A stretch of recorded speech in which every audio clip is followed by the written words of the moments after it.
Hello friends, आजको यो भिडियोमा चाहिँ मसँग छ Realme C21 जस्तो कि हेर्न सक्नुहुन्छ Realme C21 भनेर चारैतिर Realme को ब्रान्डिङ छ अनि यहाँ चाहिँ केही फिचर्सहरु हाइलाइट गरिएको छ जस्तो कि 5000 mAh को ब्याट्री, 30 MP को AI क्यामेरा, Helio G35 को पावरफुल प्रोसेसर, साथमा 6.5 इन्च को लार्ज डिस्प्ले अनि फिंगरप्रिन्ट सेन्सर, साथमा मेनी फिचर्सहरु यसमा छ हैन।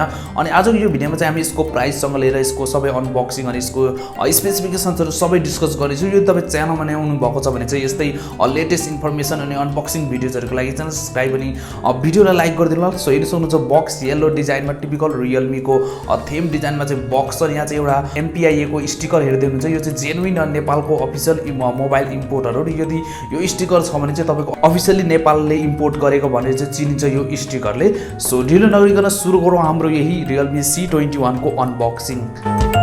A great story since the first leap भनेर चाहिँ यहाँ लेखिएको छ एउटा पेपर बक्समा। सो यहाँ चाहिँ के छ हेरौँ है त। सो त्यसैगरी एउटा सिम इजेक्टर पिन छ अनि यहाँ चाहिँ केही वारेन्टी पेपर्स अनि वारेन्टी पेपर चाहिँ छैन, एउटा युजर म्यानुअल अनि सेफ्टी गाइडहरु चाहिँ छ। सो यिनीहरुलाई चाहिँ साइडमा राखौँ पहिला।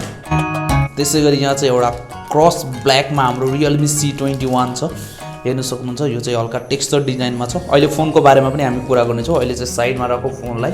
ओहो, अनि यहाँ चाहिँ एउटा चार्जिङ एडाप्टर छ। हेर्दा चाहिँ निकै नै ठुलो देखिन्छ तर यो मात्र 10 वाट को चार्जर छ। सो अलिक फास्ट चार्जिङ हाल्दा चाहिँ अझ हुन्छ। फोनले फास्ट चार्जिङ पनि सपोर्ट गर्दैन। सो बक्समा चाहिँ तपाईले 10 वाट को चार्जर पाउनुहुन्छ। त्यसैगरी एउटा यहाँ तपाईले USB, सो एउटा यसमा चाहिँ माइक्रो USB केबल पाउनुहुन्छ। सो हल्का ओल्ड डिजाइन केबल छैन। अब अहिले चाहिँ टाइप सी हुन्छ सबैतिर हैन। टाइप सी अलिक फास्ट चार्ज पनि हुन्छ अनि सजिलो पनि हुन्छ किनभने जहीँ तहीँ अहिले टाइप सी नै चलिरहेछ। सो माइक्रो USB हल्का ओल्ड डिजाइनमा पर्छ। सो त्यसैगरी बक्समा कन्टेन्टको चाहिँ मलाई केही पनि मन परेन। एउटा स्लो चार्जर अनि एउटा माइक्रो USB छ। सो त्यसैगरी बक्सको कन्टेन्ट चाहिँ मलाई केही मन परेन यसमा।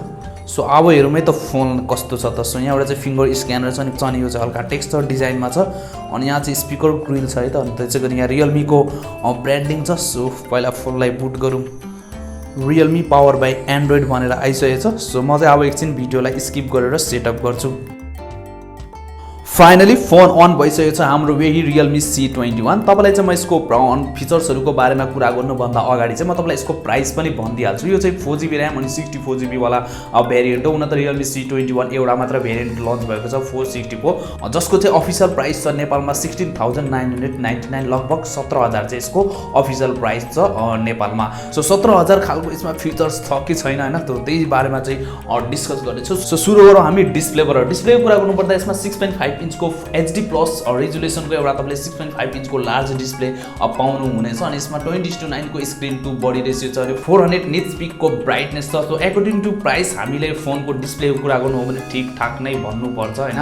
त्यसैगरी यसमा चाहिँ फुल HD प्लस रेजुलेसन भए चाहिँ अझ नै राम्रो हुन्थ्यो किनभने अहिले 18-20 हजारमै फुल HD प्लस को रेजुलेसन भएको डिस्प्ले पाउनु थालेको छौं हामीले। IPS डिस्प्ले त ठिकै छ हैन, अकर्डिङ टु प्राइस हामीले IPS डिस्प्ले पाउनु पर्ने नै हो यतिको प्राइस रेन्जमा। त्यसैगरी यसमा तपाईले सेल्फी क्यामेरा हेर्न सक्नुहुन्छ। यु नचमा तपाईले 5 मेगापिक्सल को पाउनुहुन्छ। त्यसैगरी रियर क्यामेरामा तपाईले ट्रिपल रियर क्यामेरा पाउनुहुन्छ जुन चाहिँ मेन क्यामेरा छ 13 मेगापिक्सल को प्राइमेरी क्यामेरा अनि 2 मेगापिक्सल को म्याक्रो अनि 2 मेगापिक्सल को डेप्थ क्यामेरा, साथमा तपाईले एउटा LED फ्ल्यास अनि एउटा फिङ्गर स्क्यानर छ जुन चाहिँ मैले सेट गरेको थिएँ। सो कतिको फास्ट छ सो हेर्न सक्नुहुन्छ।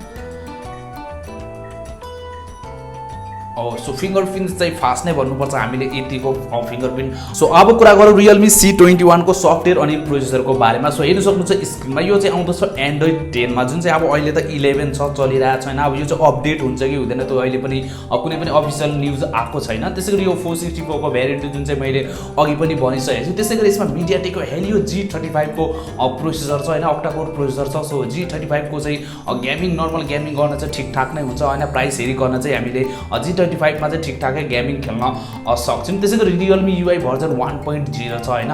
त्यसैगरी यसमा ब्याट्रीको कुरा गर्नु हो भने 5000 mAh को ब्याट्री छ तर यसमा नराम्रो भनेको फास्ट चार्जिङ सपोर्ट छैन। मात्र तपाईले बक्समा 10 वाट को नर्मल चार्जर पाउनुहुन्छ। सो ढिलो चार्ज हुन्छ होला सायद, अभियसली ढिलो नै हुन्छ 10 वाट को चार्जरले 5000 mAh को ब्याट्रीलाई चार्ज गर्न। Realme C21 को कलर अप्सनको कुरा गर्नु हो भने यो चाहिँ कलर क्रस ब्ल्याक भनेर भनेको छ Realme ले। त्यसैगरी अर्को चाहिँ एउटा कलर क्रस ब्लू भनेर आउँदैछ। त्यो दुईटै दुईटै कलर नेपालमा इजिली एभाइलेबल छ। अब तपाईँलाई कुन मनपर्छ त्यो आफ्नो हिसाबले लिन सक्नुहुनेछ। अब तपाईँलाई यो चाहिँ फोन कस्तो लाग्यो होइन, मलाई चाहिँ प्राइस हेर्ने हो भने चाहिँ यो प्राइस चाहिँ ठिकठाक नै भन्नुपर्छ। यतिको प्राइस रेन्जमा चाहिँ सिर्फ मलाई अलिकति मन नपरेको यसको क्यामेरा होइन, डिस्प्ले चाहिँ मलाई ठिक लाग्यो किनभने तपाईँलाई HD प्लसमा होइन IPS रेजुलेसनमा एउटा लार्ज डिस्प्ले होइन 17,000मा चाहिँ डिस्प्ले चाहिँ ठिकठाक नै भन्नुपर्छ। क्यामेराहरू पनि चाहिँ हल्का बेटर हुनसक्थ्यो होइन, फास्ट चार्जिङ भए चाहिँ अझ राम्रो हुन्थ्यो, साथमा टाइप सी पोर्ट भए चाहिँ अझ नै राम्रो हुन्थ्यो होइन। अब यतिको अहिलेको जेनेरेसनमा चाहिँ हामीले 17,000मा चाहिँ निकै नै राम्रो फोन पाउँछौँ। तपाईँलाई अझ पनि केही कन्फ्युजन छ भने चाहिँ भन्न सक्नुहुन्छ Realme C21 सँग रिलेटेडहरू। अनि यसको यदि तपाईँ लिन चाहनुहुन्छ भने म तपाईँलाई लिङ्क दिन्छु तल, त्यहाँ गएर तपाईँले पर्चेज गर्न सक्नुहुन्छ होइन। केही कन्फ्युजन छ भने इन्स्टाग्राममा मलाई फलो पनि गर्न सक्नुहुन्छ, त्यहाँ गएर क्वेसन पनि गर्न सक्नुहुन्छ, म अभियसली रिप्लाई दिनेछु। सो हामी भेट्नेछौँ यस्तै कुनै इन्ट्रेस्टिङ भिडियोमा। तपाईँसँग गुड बाई, जय नेपाल।